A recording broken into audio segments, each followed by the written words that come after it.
Cet épisode a été créé à partir de l'anglais en utilisant l'intelligence artificielle. À venir dans cet épisode de Follow Him. Il a dit que c'était la pire chose qui pouvait lui arriver, et il a compris pourquoi sa mère voulait l'encourager à faire ce qu'il voulait, car il faisait tellement pour elle, mais cela s'est avéré néfaste. Bonjour à tous, bienvenue dans un nouvel épisode de Follow Him. Je m'appelle Hank Smith, je suis votre animateur. Je suis ici avec mon co-animateur, John, by the way, qui adore les activités récréatives saines. John, vous et votre famille, vous adorez les loisirs. Oui, et regardez le mot « recréer ». Je trouve que c'est un mot formidable. Oui. Nous aimons recréer. Recréer des relations familiales, n'est-ce pas? Oui, c'est une bonne façon de le dire. John, nous avons le privilège d'accueillir aujourd'hui Sœur Carol Costley. Carol, bienvenue sur Follow Him. Merci d'être parmi nous. Merci de m'accueillir. Je suis ravie d'être ici. John, lorsque j'ai demandé à Carol de participer à l'émission, sa première réaction a été « Je doute de mes capacités ». Je lui ai répondu « Bienvenue au club. Tu t'intégreras parfaitement avec John et moi. Nous doutons souvent de nos capacités. John, nous arrivons à la fin de notre année. Viens et suis-moi, consacré à Doctrine et Alliance. Nous allons aujourd'hui nous pencher sur la déclaration au monde sur la famille. Je sais que tu l'aimes beaucoup. Dis-moi ce que tu en penses. Je ne voulais pas faire de jeu de mots, mais ma première pensée a été que cela me touchait vraiment.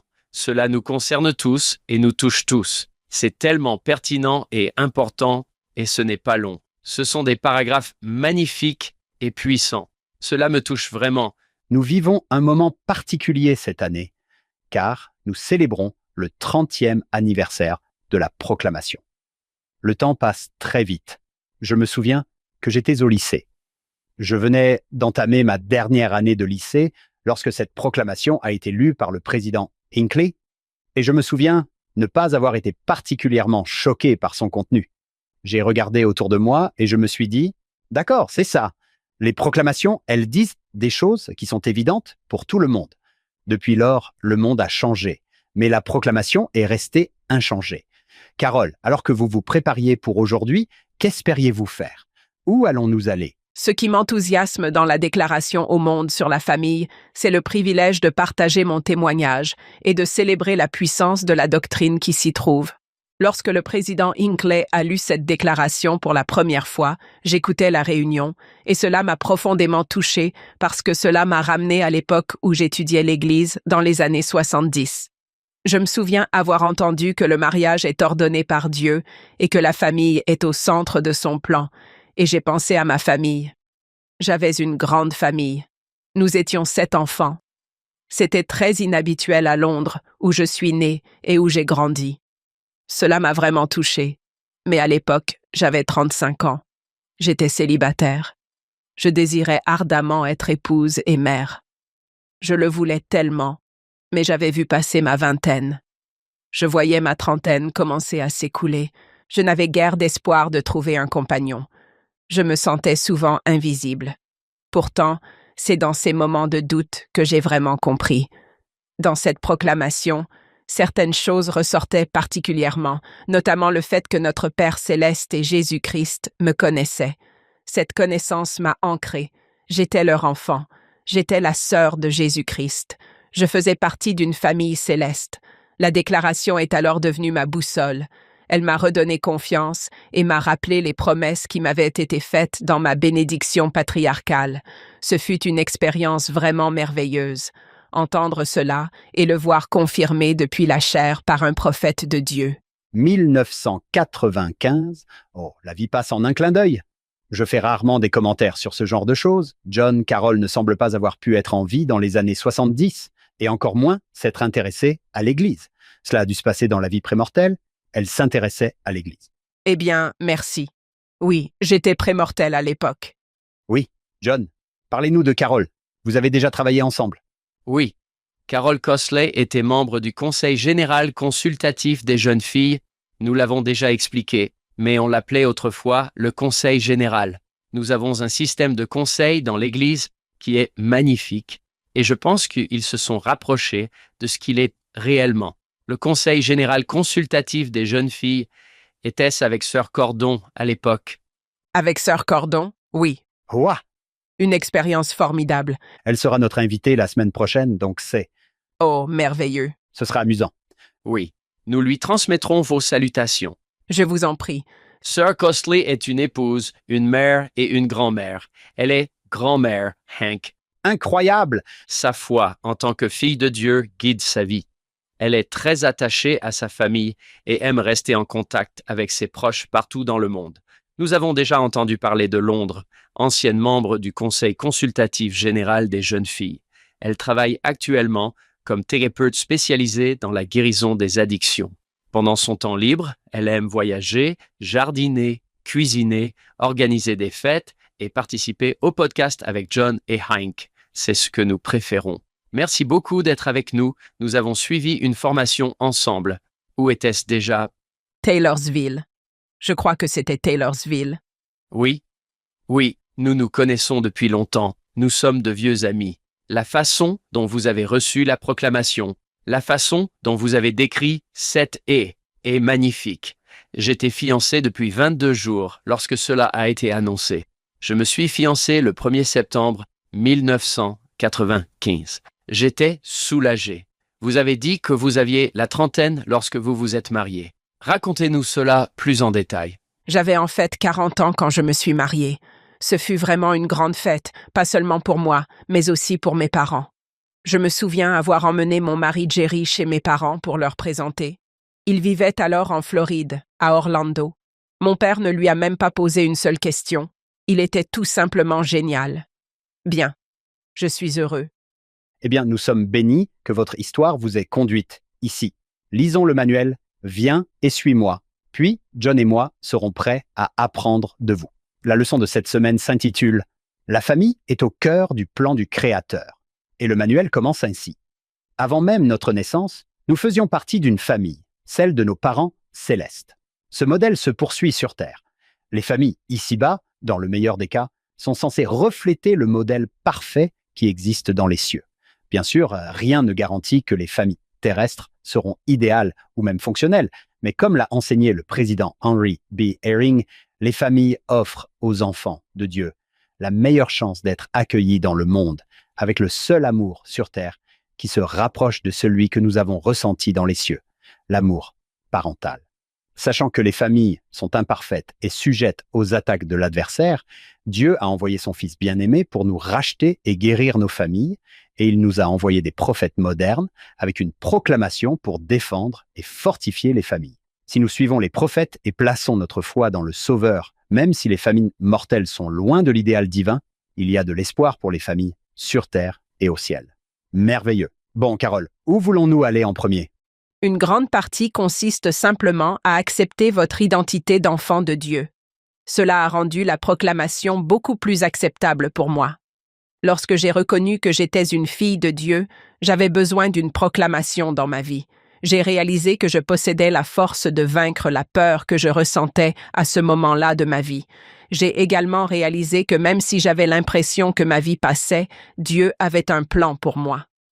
Sachant que ce modèle familial avait été établi avant notre arrivée ici, cela m'a vraiment confortée dans l'idée que je faisais partie de ce plan. J'appartiens à la fois à une famille céleste et à une famille terrestre. J'étais entourée de parents aimants. J'avais des frères et sœurs, des nièces et des neveux à l'époque. Je savais que je pouvais m'investir dans ces relations, même si je n'avais pas de famille à moi. J'étais un membre permanent de la famille de mon Père céleste. Rien ne pouvait changer cela. Il m'aimait. Il m'aime encore aujourd'hui. Comprendre cela m'a vraiment aidé à construire mon identité. Alors que j'essayais d'accepter le plan, la déclaration sur la famille, et que j'essayais d'accepter ce plan de vie, même si je ne me voyais pas avoir ma propre famille ici, je savais que mon Père céleste avait un dessein pour ma vie, et j'étais disposée à l'accepter, sachant que j'étais sa fille, qu'il prendrait soin de moi et veillerait à ce que tout aille bien pour moi. Magnifique, j'aime beaucoup que vous commenciez peut-être là où le président Nelson aurait commencé. L'identité, enfant de Dieu, enfant de l'Alliance, disciple du Christ. Rappelez-vous que Neil A. Maxwell a dit un jour que nous ne sommes pas un arrangement accidentel d'atomes. J'espère que ceux qui écoutent aujourd'hui se sentiront inspirés par la vérité, que votre situation unique est une partie essentielle de votre parcours personnel pour connaître le Seigneur et Sauveur Jésus-Christ. Je ne pensais pas vraiment qu'un parcours personnel devait être si différent de celui des autres. En lisant la proclamation, j'ai compris que mon parcours ne ressemblera jamais à celui des autres, car il est conçu pour moi. J'espère que les gens ont le sentiment que leur cheminement est conçu pour eux. En tant que personne de couleur, j'ai vécu des expériences douloureuses dans le monde de notre Église, des choses qui m'ont fait souffrir. Mais ce qui est beau, c'est que j'ai pris conscience que j'étais une enfant de Dieu. Il se souciait de moi, et c'est ce qui m'a soutenue lorsque ces choses se sont produites, la certitude inébranlable que j'étais sa fille. Cela m'a donné beaucoup de force. Aucun d'entre nous n'est laissé pour compte. Chacun de nous fait des choix courageux et éternellement significatifs parce que nous avons un corps. Nous avons fait le choix de venir sur Terre, donc nous avons un corps. Je suis une enfant de Dieu. Je suis une enfant de l'Alliance et je suis sa disciple. Lorsque le président Nelson a fait ses déclarations, cela a vraiment résonné dans mon cœur.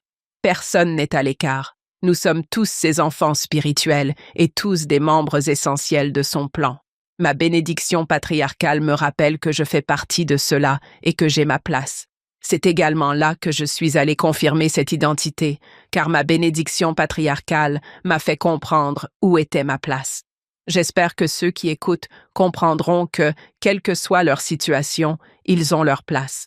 Je travaille tous les jours avec des personnes qui souffrent d'addiction et qui ont honte de leur dépendance ou de leur maladie. Elles ont l'impression de ne pas avoir leur place. Je souhaite souvent pouvoir leur témoigner de leur nature divine. Lorsque j'ai l'occasion de le faire, lorsque c'est ce que quelqu'un demande, cela change des vies. Cela aide les gens. Pour savoir qui ils sont, qui vous êtes vraiment. Carole, on m'a récemment demandé de participer à un podcast partenaire d'une autre, intitulé The Comeback Podcast, avec Ashley Stone. Ils font un excellent travail là-bas. Et Ashley m'a dit « Pourquoi ne nous parlerais-tu pas un peu de ton enfance ?» C'est ce que j'ai fait. Je ne pensais pas que cela susciterait une telle réaction. J'ai eu une enfance différente de ce que je considérais comme une enfance typique chez les saints des derniers jours. Nous avons subi pas mal de maltraitance et de problèmes, et la police est venue plusieurs fois chez nous.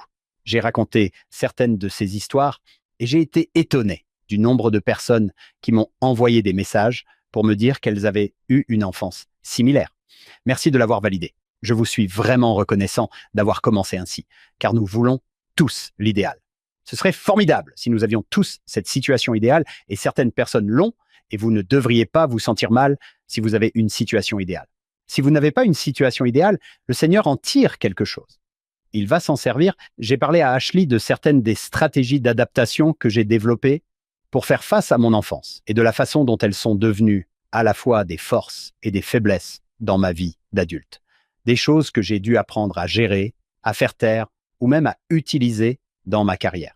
Je pense pouvoir témoigner de ce que vous dites, à savoir que le Seigneur conçoit et permet que nos vies se déroulent comme elles le font pour des raisons spécifiques, sur mesure, comme vous nous l'avez dit. Oui, ce qui est vraiment intéressant, c'est que l'une des choses pour lesquelles j'ai prié plus que toute autre chose, c'est d'être scellée dans le temple. Je me souviens que lorsque je me suis intéressée à l'Église, c'est grâce à la famille Osmond.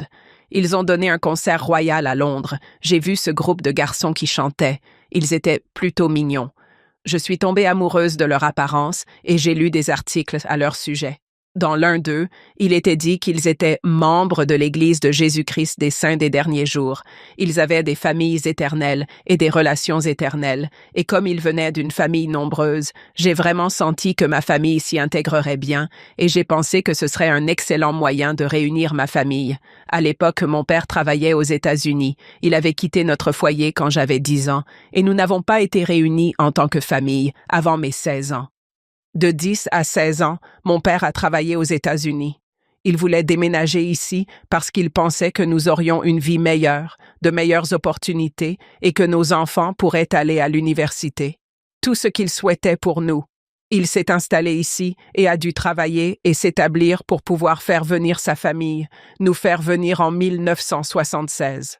Si je vous raconte cette histoire, c'est parce que je voulais vraiment que ma famille soit réunie.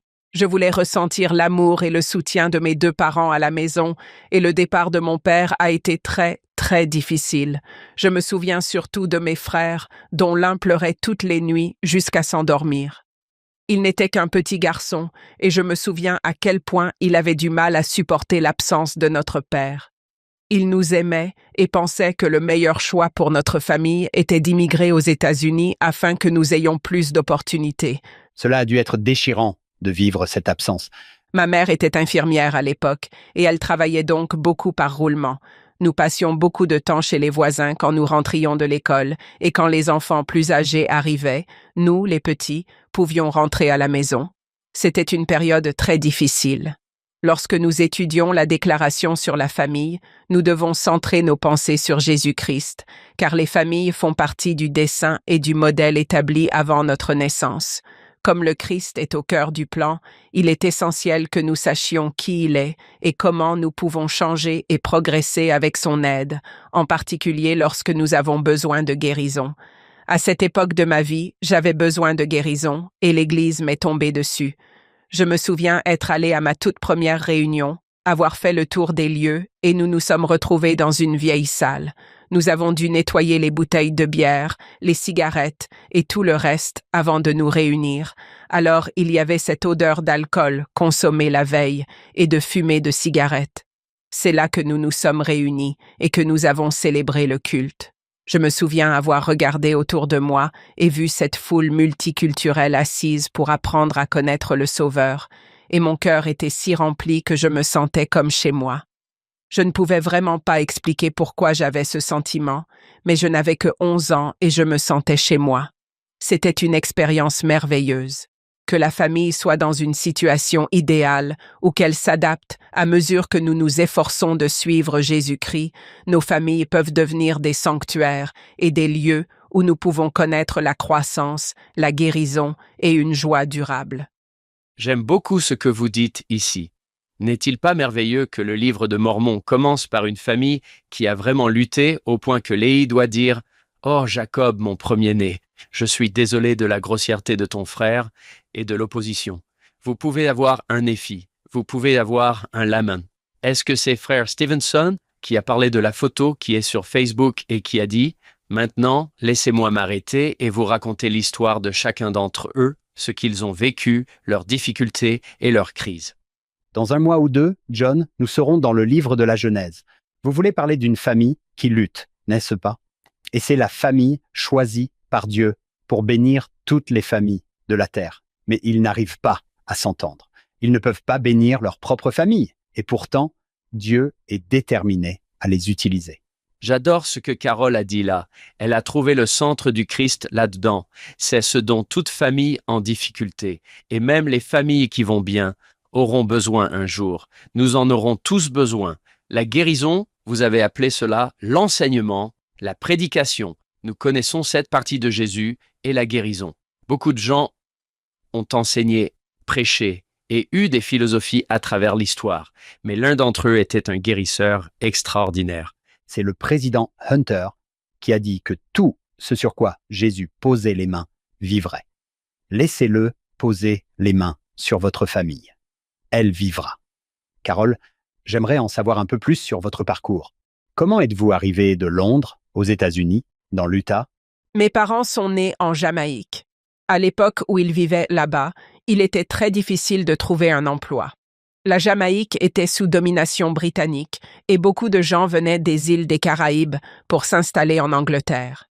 Il y avait un endroit dans l'Essex où beaucoup de Jamaïcains se rendaient pour essayer de trouver du travail.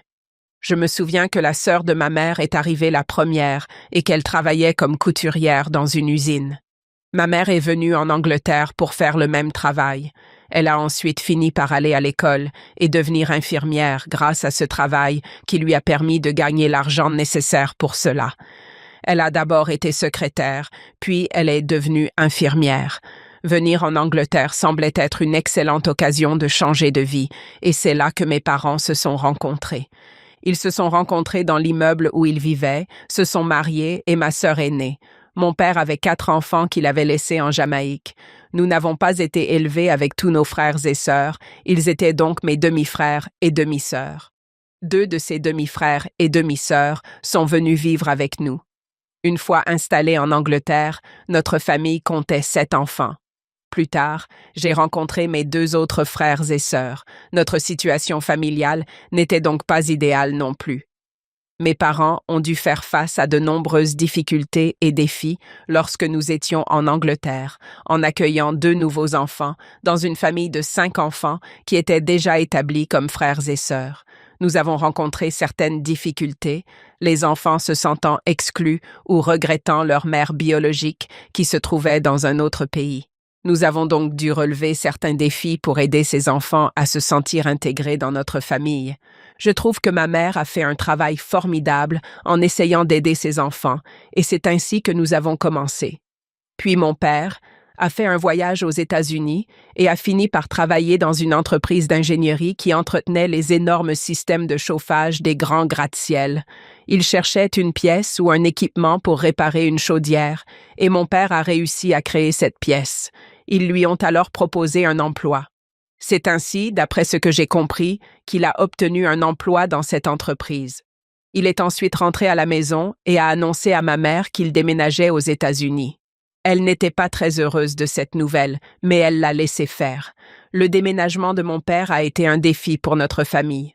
Son objectif était de nous faire venir là-bas à un moment donné, mais il a fallu 6 ans pour que nous soyons à nouveau réunis. Que s'est-il passé à New York? Racontez-nous un peu. Quel âge aviez-vous? J'avais 16 ans, ce n'était donc pas le meilleur moment pour déménager. Je me souviens que j'allais au lycée et que je devais prendre le bus. Je me souviens avoir essayé de monter dans le bus. J'essayais de trouver la monnaie exacte à mettre dans la machine et je devais trouver 35 cents. Cela n'avait aucun sens pour moi. J'ai dû retourner la pièce pour voir combien elle valait. Je me souviens que cela m'a pris beaucoup de temps et que le chauffeur de bus m'a regardé et m'a dit « Tu es idiote ou quoi ?» Je l'étais, mais je ne venais pas de votre pays. Il y avait beaucoup de choses nouvelles pour moi que je ne comprenais pas. Désormais, chaque matin, je comptais 35 cents avant de monter dans le bus. Et à New York, quand je suis allée au lycée, je ne pense pas que les autres élèves aient déjà entendu quelqu'un avec un accent anglais qui était noir. Je n'oublierai jamais que je marchais dans le couloir, et comme on dit « excusez-moi », on ne dit pas « excusez-moi » en Angleterre, on dit « je vous demande pardon » à l'époque. Et donc j'ai dit à cette fille « je vous demande pardon, pourriez-vous me dire où se trouve telle ou telle salle ?» Et elle m'a regardée et m'a dit « ma fille, c'est quoi ton problème ?» Et j'ai répondu « j'ai juste besoin de trouver la salle. » Elle m'a regardée et a pensé que je prenais des airs, que je jouais la comédie ou que ce n'était pas ma vraie voix. J'ai donc été victime de beaucoup de harcèlement de la part des autres élèves et je me souviens être rentrée de l'école à pied avec un groupe d'enfants qui me suivaient en menaçant de me tabasser. Cela a duré environ 6 mois. Finalement, un jour, ils m'ont insultée en disant qu'ils allaient me tabasser. Alors je me suis arrêtée, j'ai posé mon sac à dos par terre et j'ai dit « D'accord, allons-y ». Ils se sont tous enfuis et je me suis dit « Pourquoi n'ai-je pas fait ça il y a 6 mois ?» Après cela, ils ont cessé de m'embêter et ne m'ont plus suivi jusqu'à la maison. J'ai commencé à me faire des amis. Et je crois que j'ai rejoint le club culturel qui représentait 70 pays différents d'où venaient les enfants. Je me suis impliquée dans le club de théâtre et je crois que j'ai enfin trouvé ma place. J'attendais avec impatience les dimanches et les jours de semaine où je pouvais aller au programme pour les jeunes. J'attendais avec impatience les dimanches. Je comptais les jours jusqu'au dimanche pour pouvoir aller à l'église et être avec mes amis. Ils étaient ma bouée de sauvetage. Cette paroisse m'a accueillie. Mes frères et sœurs et moi, nous adorions cet endroit. Je me sentais vivante. J'étais moi-même quand j'étais dans cette paroisse. Je me suis fait des amis chers et nous sommes toujours amis aujourd'hui. La famille Watkins m'emmenait à l'église tous les dimanches et à toutes les activités. Je ne pense pas que nous ayons jamais manqué un dimanche. Ils ont fait de gros efforts pour nous intégrer, ma sœur et moi. C'est grâce à cela que mon témoignage s'est renforcé. Je déjeune encore une fois par an avec Allison en janvier. Elle était l'une des enfants qui avait le plus ou moins mon âge. Je lui rappelle toujours que sans eux, je ne pense pas que je serais là aujourd'hui. Je ne pense vraiment pas que j'aurais survécu sans l'Évangile de Jésus-Christ. Si vous n'avez pas de famille, parfois votre famille de paroisse peut être cette famille, peut être cet exemple, peut vous offrir la guérison et le réconfort dont vous avez besoin lorsque les temps sont durs. C'était une joie d'être dans cette paroisse. C'était la paroisse de Westchester. J'ai encore une photo de mon groupe de jeunes dans mon bureau que j'aurais aimé apporter aujourd'hui, car nous avions des jeunes incroyables dans cette paroisse qui m'ont aidé à me sentir comme si j'appartenais à la famille de Dieu. C'est ainsi que cela doit être, n'est-ce pas? Ouah! Oui, c'est vrai. Toutes les paroisses devraient être comme celles que j'ai connues dans ma jeunesse. N'est-il pas étonnant de voir comment 3 heures, ou peu importe le nombre d'heures, passées le dimanche, peuvent vous aider à traverser les 140 autres heures, ou peu importe le nombre? Oui, Savoir que cela va arriver et être avec ces gens, cette famille de la paroisse, c'est magnifique et un peu déchirant d'entendre parler de votre... oui, mec. Quand j'y repense, cette période a quelque chose de vraiment spécial et sacré, car c'est elle qui m'a rapproché de Jésus-Christ. C'est ce qui la rend sacrée, et j'entends tout le temps les gens parler de leur mission. C'est pendant ma mission que j'ai appris à connaître Jésus-Christ. C'est dans cette paroisse de Westchester que j'ai appris à connaître Jésus-Christ, son amour personnel et son désir de me voir réussir. Les portes m'étaient ouvertes, les gens étaient gentils. J'ai pu travailler, faire du babysitting, gagner de l'argent et vivre une expérience qui m'a beaucoup appris. J'ai vu des familles organiser des soirées familiales et faire des choses que ma famille ne faisait pas, et j'ai parfois pu participer à ces expériences. J'avais des amis chez qui je passais la nuit et je m'amusais beaucoup. Je me sentais vraiment comme une jeune fille. Ils faisaient tous partie intégrante de ma vie et de ce que j'ai pu devenir. Ce qui était cool, c'est que certaines de leurs familles n'étaient pas parfaites non plus et traversaient des difficultés et des moments difficiles, tandis que d'autres semblaient vivre une situation idéale. Ce que je demanderais aux familles qui vivent une situation idéale, c'est d'être sensible, de chercher à comprendre ce que vivent les autres, de le valider et de ne pas agir comme si c'était quelque chose d'étrange ou de faux, parce que cela ne vous est pas arrivé. Ce qui était vraiment agréable dans cette paroisse, c'est qu'ils nous acceptaient et nous accueillaient, ma sœur et moi, et je sais que mon accent y était probablement pour beaucoup. Nous étions assez inhabituels à l'époque, mais ce fut une expérience très agréable que cette famille de la paroisse nous accueille vraiment et nous prenne sous son aile. Ce fut très, très spécial. Une expérience très spéciale. Je ne changerais cela pour rien au monde. Je pense que mes parents, en tant que parents, n'avaient pas anticipé certaines des difficultés que nous allions rencontrer. Mes parents étaient animés par un amour profond pour nous et ils voulaient nous emmener dans un autre pays. Cependant, ils n'étaient pas conscients de certaines des difficultés qui existaient dans la communauté où ils nous ont emmenés. La communauté dans laquelle nous avons emménagé avait un taux élevé de toxicomanie, ce dont je pense qu'ils n'avaient pas tenu compte ou dont ils n'avaient pas pris connaissance. C'était un endroit que nous pouvions nous permettre à l'époque, car notre argent était bloqué dans un autre pays et il est impossible de sortir de grosses sommes d'argent d'un pays comme ça. Notre argent était bloqué, ce qui rendait les choses difficiles pour nous. Nous vivions dans un petit immeuble. Nous avions laissé derrière nous une belle maison à Londres. Les gens ne nous voyaient pas comme nous étions habitués à être perçus. Ils nous voyaient comme une famille en difficulté, qui ne possédait pas grand-chose sur le plan matériel. À Londres, nous étions beaucoup plus aisés, et je ne comprenais donc pas pourquoi mes parents voulaient déménager ici, mais ils ont fait de leur mieux, et la seule chose que je savais à propos de mes parents, et c'est pourquoi j'aime toujours commencer par lire le livre de Mormon, c'est quand Néphi dit « Je suis né de bons parents », et j'avais vraiment l'impression d'être né de bons parents, qu'ils m'aimaient et qu'ils faisaient de leur mieux avec ce qu'ils avaient. Une bénédiction dans ma vie a été de comprendre que mes parents, contre toute attente, nous ont élevés et bien élevés. Ils avaient connu des difficultés en Jamaïque, puis ils sont venus aux États-Unis et ont fait tout leur possible pour nous offrir le meilleur. Et c'est cet amour que je ressentais. Donc, à bien des égards, j'avais l'impression d'être dans une situation idéale, car je ressentais de l'amour et du soutien, même si parfois la façon dont mon père gérait les choses n'était pas toujours la meilleure.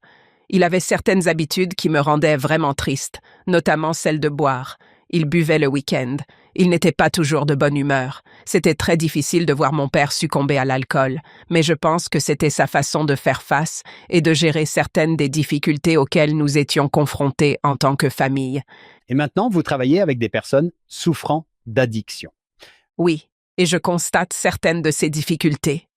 Ce matin, alors que j'animais un groupe, nous avons discuté de certaines de ces difficultés, de la honte et de la culpabilité qu'ils ressentent.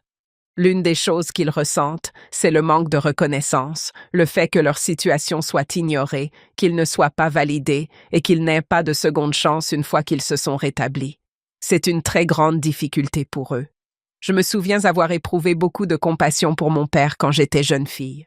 Je dois dire que j'ai versé sa vodka dans les toilettes à plusieurs reprises, puis j'ai fait semblant de ne rien savoir, de peur d'être tué.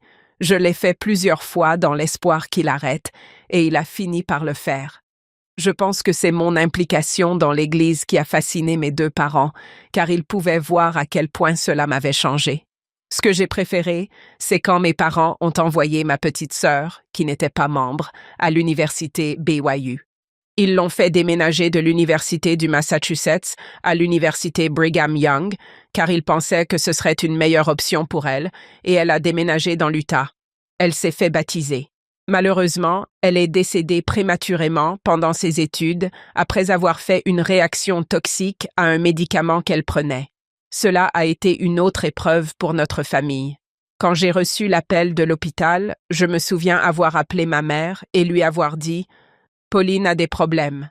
Elle est à l'hôpital. » Elle conduisait sa voiture et les personnes derrière elle ont dit qu'elle s'était agrippée à sa poitrine, puis elle s'est arrêtée à un feu rouge alors qu'elle conduisait sa voiture. Elle s'est agrippée à sa poitrine et est tombée en avant sur le volant, alors ils ont appelé le 911 et l'ont emmenée à l'hôpital. Quand je suis arrivée là-bas ce soir-là, j'ai trouvé qu'elle était dans un état très grave.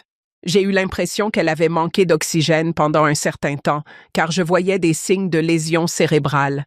C'était dévastateur et je me souviens que toute ma famille a pris l'avion depuis Londres et que mes parents, qui étaient en Floride à l'époque, sont venus à ses côtés, car les choses allaient changer pour elle.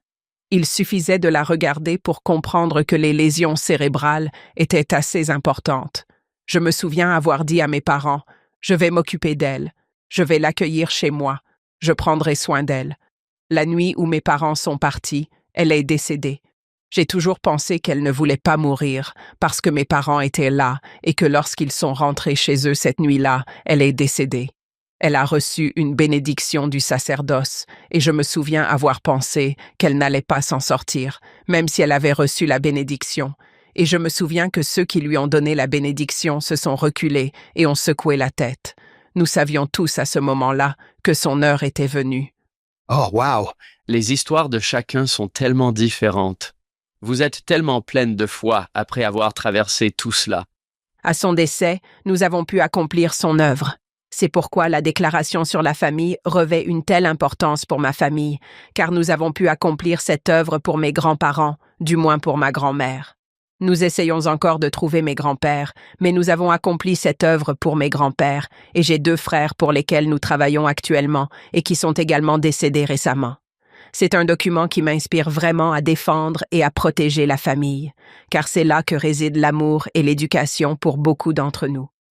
Lorsque j'interviewe un client qui vient pour un traitement, nous effectuons une évaluation sociale et il y a toujours un membre de la famille dont ils parlent comme étant leur bouée de sauvetage, la personne qui les a soutenus et aimés dans une situation particulière. La famille est l'unité idéale pour que les gens ressentent l'amour qu'ils ont connu dans l'existence prémortelle de nos parents célestes. Il y a sans aucun doute toujours une personne, souvent une grand-mère, une mère célibataire ou une tante, quel que soit notre rôle dans la famille, qui peut avoir une influence significative sur un membre de la famille. Peu importe que la situation soit idéale ou non, la cellule familiale est un modèle qui a été établi auparavant, et même si une seule personne tient cette promesse ou maintient ce lien vital avec une autre personne, ces relations peuvent être source de guérison.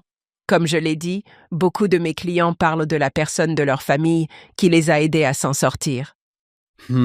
Carole, wow! Vous nous dites que toutes les familles ne sont pas identiques. Puis, vous nous racontez votre histoire extraordinaire. Je pense que nous avons, de nombreux auditeurs diront « Oh, elle comprend. Elle comprend que la situation n'est pas idéale. » J'ai souligné le tout premier paragraphe qui dit « Nous, la première présidence et le conseil des 12 apôtres de l'Église de Jésus-Christ des saints des derniers jours, proclamons solennellement que le mariage entre un homme et une femme est ordonné par Dieu et que la famille est au centre du plan du Créateur pour la destinée éternelle de ses enfants.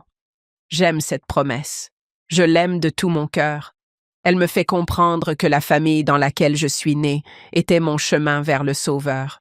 Je me souviens qu'en 2017, frère Dallin H. Oaks a donné un discours intitulé « Le plan et la proclamation ». Il a parlé de cela. J'ai eu le sentiment que chaque mot, chaque syllabe avait fait l'objet de prières et de réflexions.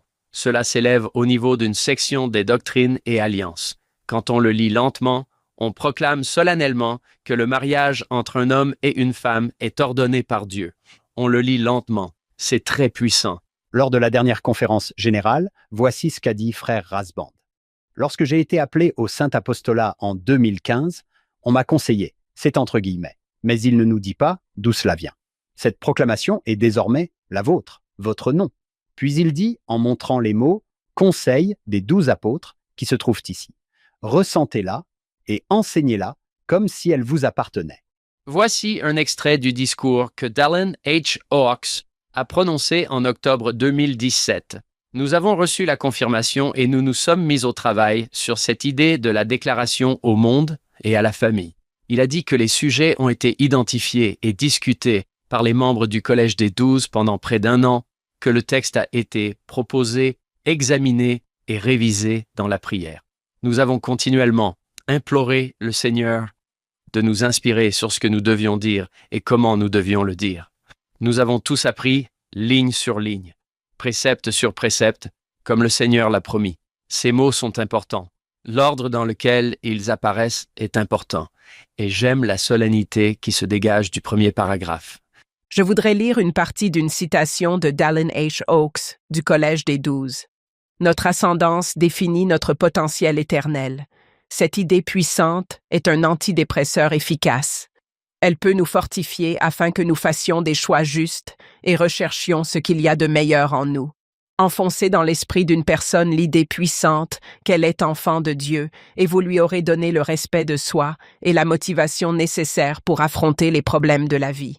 Quand je pense à la déclaration sur la famille et qu'elle dit que le mariage est ordonné par Dieu, je me dis que des choses incroyables peuvent découler de cette union grâce au pouvoir que nous avons d'apporter des changements et de motiver nos familles à les aider, à les servir, à les soutenir et à les instruire. J'aime beaucoup l'idée de la sainteté de l'union entre un mari et une femme. Elle est tellement dévalorisée de nos jours. En Europe, tant de gens vivent ensemble. Je sais que dans ma famille en Angleterre, beaucoup vivent en concubinage. Cela me rend vraiment nerveux pour eux et pour leur jeune famille. J'aime le fait que cela soutienne le mariage entre un homme et une femme. C'est un filet de sécurité pour les enfants nés de cette union en termes d'amour, de soutien et de capacité à s'épanouir. En fait, plus loin, la proclamation ne dit-elle pas que les enfants ont des droits? Ce n'est pas un mot que l'on entend souvent à l'Église. Les enfants ont le droit de naître dans les liens du mariage et d'être élevés par un père et une mère qui honorent leurs vœux matrimoniaux, avec une fidélité totale.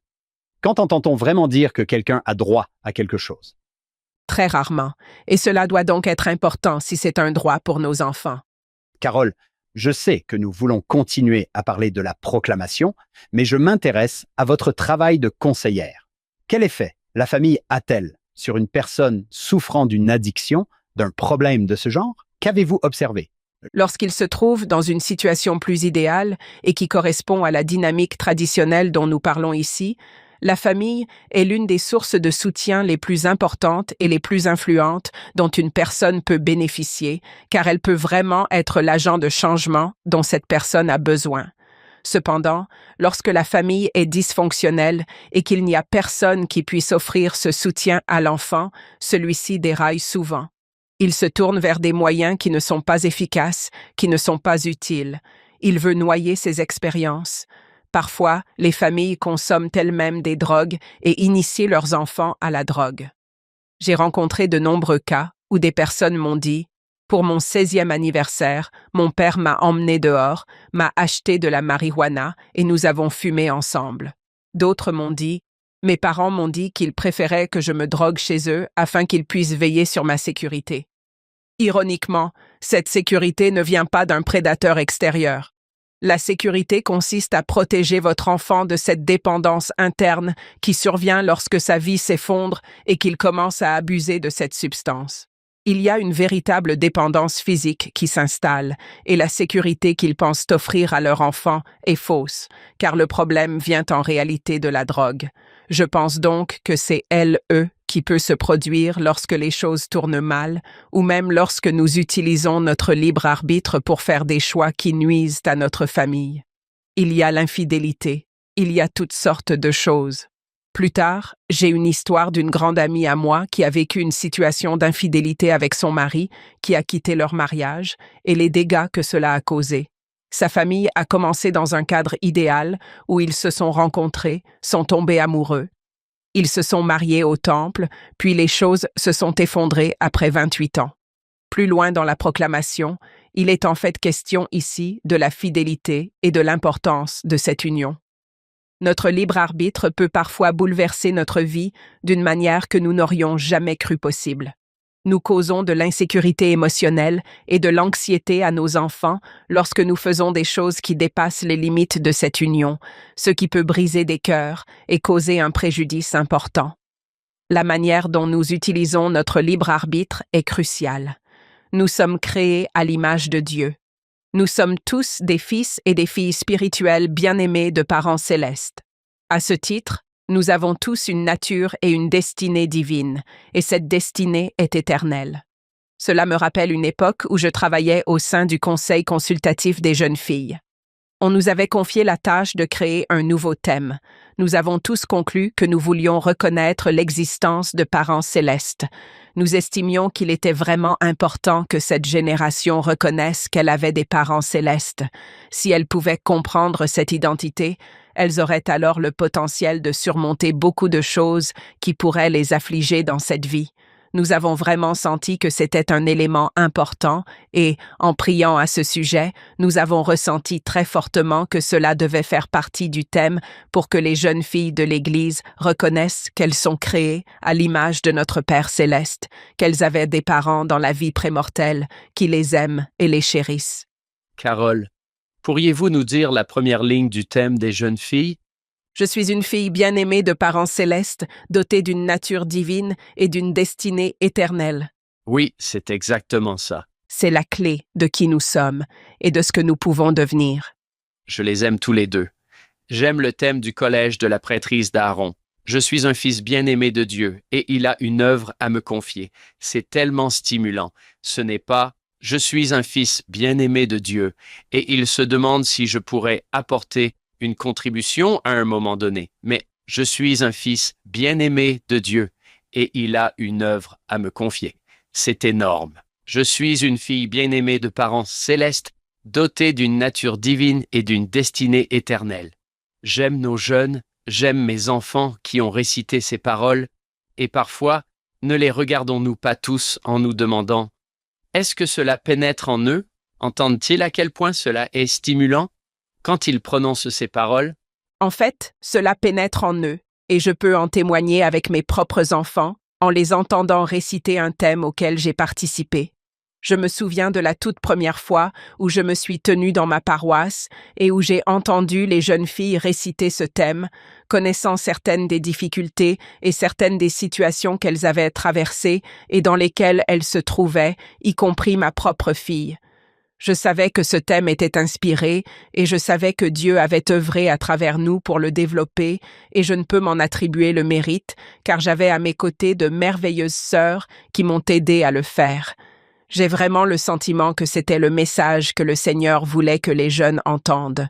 Le président Nelson a également transmis ce message non seulement aux jeunes, mais aussi aux jeunes adultes. C'est assez incroyable que cela se répète si souvent pour nos jeunes aujourd'hui. J'ai souvent regardé la proclamation et pensé qu'elle s'adressait aux femmes et aux hommes de l'Église, mais en réalité, elle s'adresse à tout le monde pour que chacun comprenne, sache et mette en pratique dans sa vie. Carole, vous parlez de ceux avec qui vous travaillez et de la façon dont leur situation peut soit être une véritable bénédiction pour eux, soit leur nuire considérablement. Il y a un ancien discours que j'aime lire. Il s'intitule « Jésus, le chef parfait » et a été prononcé par Spencer W. Kimball. Il n'est pas très long, mais je me suis toujours souvenu de ce passage. Je pense que vous faites preuve de cette compassion parce que vous travaillez avec des personnes qui luttent contre la dépendance. Voici ce qu'a dit le président Kimball. Jésus considérait le péché comme une mauvaise chose, mais il était également capable de voir que le péché provenait de besoins profonds et insatisfaits chez le pécheur. Souvent, lorsque nous voyons le péché, nous pensons « Oh, c'est terrible. Comment ont-ils pu faire cela ?» Et ici, le président Kimball dit « Non. Jésus voyait les besoins profonds et insatisfaits chez le pécheur. » Carole, cela semble similaire à ce que vous disiez. Il se passe beaucoup de choses dans la vie de cette personne. Il se passe énormément de choses dans la plupart de nos vies, et il y a des choses que nous ne voyons pas. Je vous raconte qu'une fois, je discutais avec un jeune homme. Il m'a dit qu'il avait été élevé par une mère célibataire qui avait fait de son mieux. L'un des défis qu'il a rencontrés avec sa mère était que, comme il gardait les enfants et faisait beaucoup de ménage pendant qu'elle était au travail, elle le récompensait en lui laissant toute liberté de faire ce qu'il voulait quand elle rentrait à la maison. Il m'a expliqué que cette liberté totale de faire ce que je voulais m'avait finalement été néfaste, car elle appréciait tellement ce que je faisais à la maison qu'elle me laissait toute latitude pour aller et venir à ma guise et ne s'inquiétait pas toujours de savoir où j'étais, car je me comportais très bien dans d'autres domaines, sans comprendre ni réaliser certains des dangers auxquels il était confronté à l'extérieur. Il a dit « J'aurais aimé que ma mère me dise non parfois. » Je me souviens avoir eu cette conversation avec mes enfants. S'ils se trouvaient dans une situation où ils se sentaient mal à l'aise ou dont ils avaient besoin de sortir, ils pouvaient m'appeler et je leur dirais non, qu'ils devaient rentrer à la maison. Mes enfants l'ont fait plusieurs fois. Ils m'ont appelé et j'ai dit non, c'est ta mère. Vous devez rentrer à la maison. J'ai été pour eux un refuge où ils pouvaient se réfugier. Il est très important que nous en prenions conscience en tant que parents, ce que mes parents n'avaient pas compris. Ils ne comprenaient pas ce qui se passait. Il existe un livre écrit par un général chinois. Il s'appelait Sun Tzu et son ouvrage s'intitule « L'art de la guerre ». Il y explique à quel point il est important de connaître son ennemi. Souvent, nous ne voulons pas parler de Satan. Nous ne voulons pas parler de certains de ses comportements ou de ses ruses, mais je pense que nos enfants doivent en être conscients. Ce qui les protège, c'est aussi de savoir ce que l'ennemi pourrait faire pour les détourner du droit chemin. Je pense que nous reconnaissons, dans le cadre de cette déclaration, que tout le monde ne vit pas dans une situation idéale. Il peut arriver des choses qui peuvent les détourner du droit chemin. J'aime la façon dont le président Kimball en parle, car ce n'est vraiment pas quelque chose que ce jeune homme comprenait comme pouvant lui nuire à l'avenir. Il ne comprenait pas l'impact des drogues et de l'alcool et comment cela changerait le cours de sa vie. Au contraire, il pensait avoir cette liberté, mais en y repensant à l'âge adulte, il a déclaré que c'était la pire chose qui pouvait lui arriver, et il a compris pourquoi sa mère voulait l'encourager à faire ce qu'il voulait, car il faisait beaucoup pour elle, mais cela s'est avéré préjudiciable. En tant que parents, nous devons vraiment avoir une vue d'ensemble. C'est ce que la proclamation nous enseigne. Nous devons avoir une vision d'ensemble. Nous devons connaître l'idéal, mais nous devons également savoir ce que Satan peut faire pour contrecarrer cet idéal. John, je suppose que vous avez pensé la même chose que moi. Si nous voulons que nos enfants connaissent les tactiques de l'adversaire, il suffit de lire le livre de Mormon. Elles y sont exposées. Il suffit de les étudier.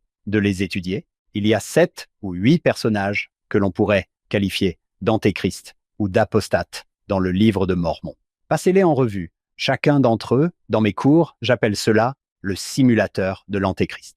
Vous pouvez affronter un antéchrist ou l'adversaire dans le livre de Mormon autant de fois que vous le souhaitez. Et ensuite, lorsque vous le rencontrez dans la vie réelle, ce n'est pas si difficile. Vous l'avez déjà vu, mais en tant que parents, nous ne tirons pas parti du livre de Mormon comme nous le pourrions.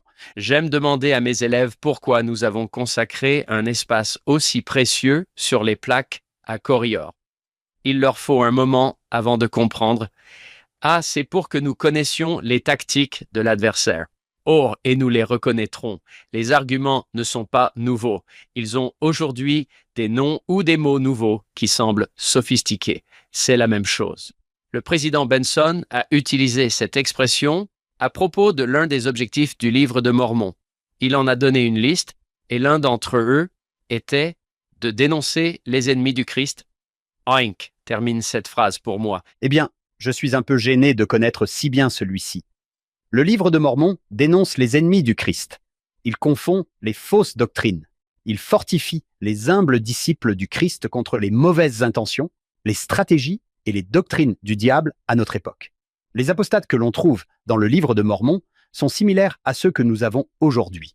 Dieu, avec sa préscience infinie, a façonné le livre de Mormon de manière à ce que nous sachions comment combattre les faux concepts éducatifs, politiques, religieux et philosophiques de notre époque.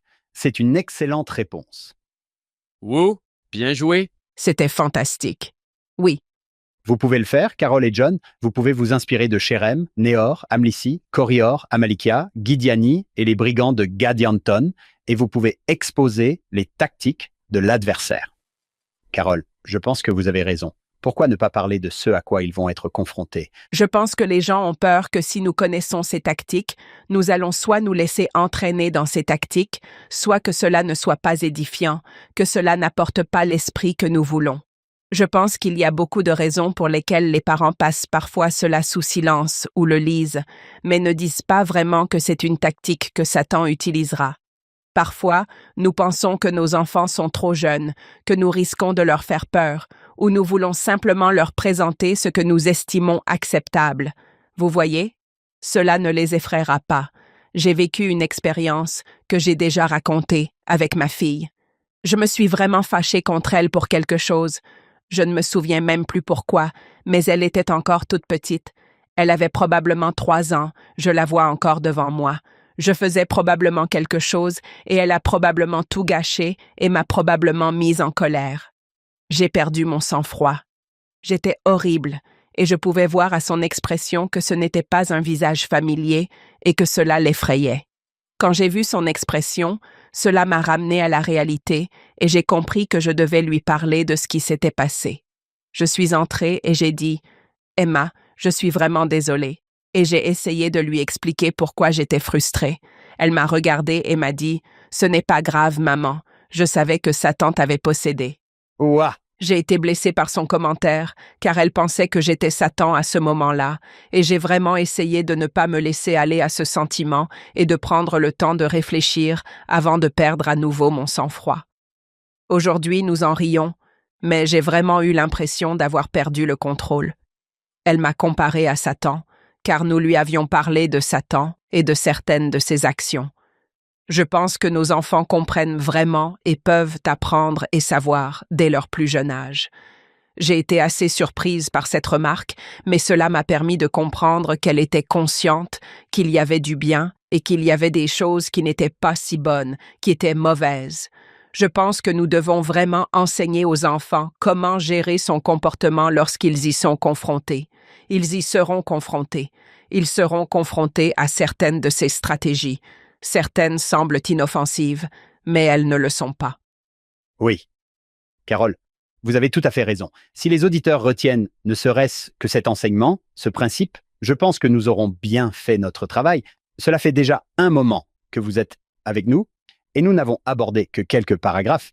Voulez-vous reprendre? Oui, le genre est une caractéristique essentielle de l'identité et du but individuel prémortel, mortel et éternel. Avec la confusion actuelle autour du genre, je pense qu'il est important de réaffirmer que le genre est une caractéristique essentielle de l'identité et du but individuel prémortel, mortel et éternel. Avec la confusion actuelle autour du genre, je pense qu'il est important de réaffirmer que le genre est une caractéristique essentielle de l'identité et du but individuel prémortel, mortel et éternel. Avec la confusion actuelle autour du genre, je pense qu'il est important de réaffirmer que le genre est une caractéristique essentielle de l'identité et du but individuel prémortel, mortel et éternel. Avec la confusion actuelle autour du genre, je pense qu'il est important de réaffirmer que le genre est une caractéristique essentielle de l'identité et du but individuel prémortel, mortel et éternel. Avec la confusion actuelle autour du genre, je pense qu'il est important de réaffirmer que le genre est une caractéristique essentielle de l'identité et du but individuel, prémortel, mortel et éternel. Avec la confusion actuelle autour du genre, je pense qu'il est important de réaffirmer que le genre est une caractéristique essentielle de l'identité et du but individuel, prémortel, mortel et éternel. Avec la confusion actuelle autour du genre, je pense qu'il est important de réaffirmer que le genre est une caractéristique essentielle de l'identité et du but individuel, prémortel, mortel et éternel. Avec la confusion actuelle autour du genre, je pense qu'il est important de réaffirmer que le genre est une caractéristique essentielle de l'identité et du but individuel, prémortel, mortel et éternel. Avec la confusion actuelle autour du genre, je pense qu'il est important de réaffirmer que le genre est une caractéristique essentielle de l'identité et du but individuel, prémortel, mortel et éternel. Avec la confusion actuelle autour du genre, je pense qu'il est important de réaffirmer que le genre est une caractéristique essentielle de l'identité et du but individuel, prémortel, mortel et éternel. Avec la confusion actuelle autour du genre, je pense qu'il est important de réaffirmer que le genre est une caractéristique essentielle de l'identité et du but individuel prémortel, mortel et éternel. Avec la confusion actuelle autour du genre, je pense qu'il est important de réaffirmer que le genre est une caractéristique essentielle de l'identité et du but individuel prémortel, mortel et éternel. Avec la confusion actuelle autour du genre, je pense qu'il est important de réaffirmer que le genre est une caractéristique essentielle de l'identité et du but individuel prémortel, mortel et éternel. Avec la confusion actuelle autour du genre, je pense qu'il est important de réaffirmer que le genre est une caractéristique essentielle de l'identité et du but individuel, prémortel, mortel et éternel. Avec la confusion actuelle autour du genre, je pense qu'il est important de réaffirmer que le genre est une caractéristique essentielle de l'identité et du but individuel prémortel, mortel et éternel. Avec la confusion actuelle autour du genre, je pense qu'il est important de réaffirmer que le genre est une caractéristique essentielle de l'identité et du but individuel prémortel, mortel et éternel. Avec la confusion actuelle autour du genre, je pense qu'il est important de réaffirmer que le genre est une caractéristique essentielle de l'identité et du but individuel prémortel, mortel et éternel. Avec la confusion actuelle autour du genre, je pense qu'il est important de réaffirmer que le genre est une caractéristique essentielle de l'identité et du but individuel prémortel, mortel et éternel. Avec la confusion actuelle autour du genre, je pense qu'il est important de réaffirmer que le genre est une caractéristique essentielle de l'identité et du but individuel prémortel, mortel et éternel. Avec la confusion actuelle autour du genre, je pense qu'il est important de réaffirmer que le genre est une caractéristique essentielle de l'identité et du but individuel prémortel, mortel et éternel. Avec la confusion actuelle autour du genre, je pense qu'il est important de réaffirmer que le genre est une caractéristique essentielle de l'identité et du but individuel prémortel, mortel et éternel. Avec la confusion actuelle autour du genre, je pense qu'il est important de réaffirmer que le genre est une caractéristique essentielle de l'identité et du but individuel prémortel, mortel et éternel. Avec la confusion actuelle autour du genre, je pense qu'il est important de réaffirmer que le genre est une caractéristique essentielle de l'identité et du but individuel prémortel, mortel et éternel. Avec la confusion actuelle autour du genre, je pense qu'il est important de réaffirmer mortel et éternel.